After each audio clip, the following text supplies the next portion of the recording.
বলে নেতাকর্মী নয়, নেতাকর্মী তো আছেই, এমনি যারা আমাদের দল করেন না, এরকম অনেক ছাত্র মারা গেছে, অনেক কি বলে সাধারণ মানুষ মারা গেছে, রিক্সাওয়ালা মারা গেছে, শ্রমিক মারা গেছে। এদের পাশেই এই সংগঠনটি আমরা বিএনপি পরিবার ডাকি। এবং আপনারা জানেন এই আন্দোলনে প্রায় 9 জনের অধিক মহিলা মারা গেছে। সেই মহিলা আমরা সাভারে গিয়ে মহিলা মারা গেছেন তার বাসায় আমরা বিএনপি পরিবার আমরা গিয়ে তাদের সাথে দেখা করে এসেছি।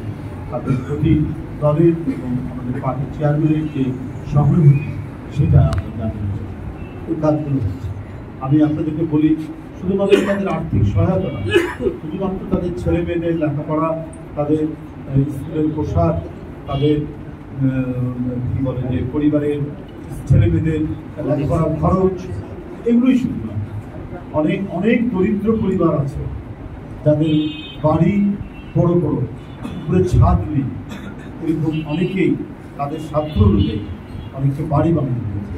একবারে নীলফামারী বিস্তীর্ণ এলাকা থেকে শুরু করে যশোর কুষ্টিয়ার বিস্তীর্ণ এলাকায় যারা শহীদ হয়েছেন বা আহত হয়েছেন গুরুতর, তাদের পরিবারে মানে আপনার বাসস্থানের জন্য হয়তো ঘরের একটা চালা ছিল, ইয়ে ছিল, সেখানে হয়তো ইটের গাঁথুনি দিয়ে উপরে টিনের চালা করে কমপক্ষে সুস্থ মতো বাঁচার ব্যবস্থা তারা করেছে।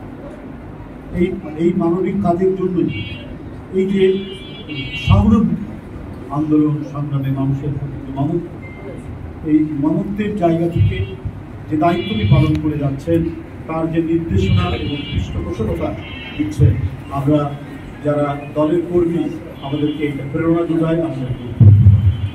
আমরা দলের ভারপ্রাপ্ত চেয়ারম্যানের এই মানুষের মনুষ্যত্ব ধর্মী কাজ, এই কাজটাই আমাদেরকে করতে হবে।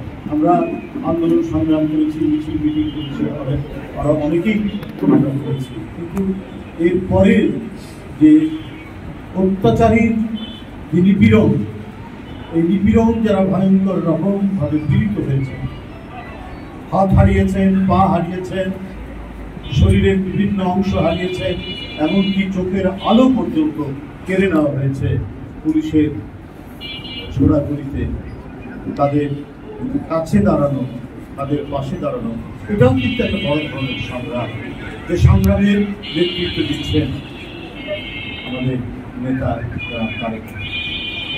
তো আমরা তার বার্তা নিয়ে আজকে এই অঞ্চলে আমরা এসেছি আন্দোলনে।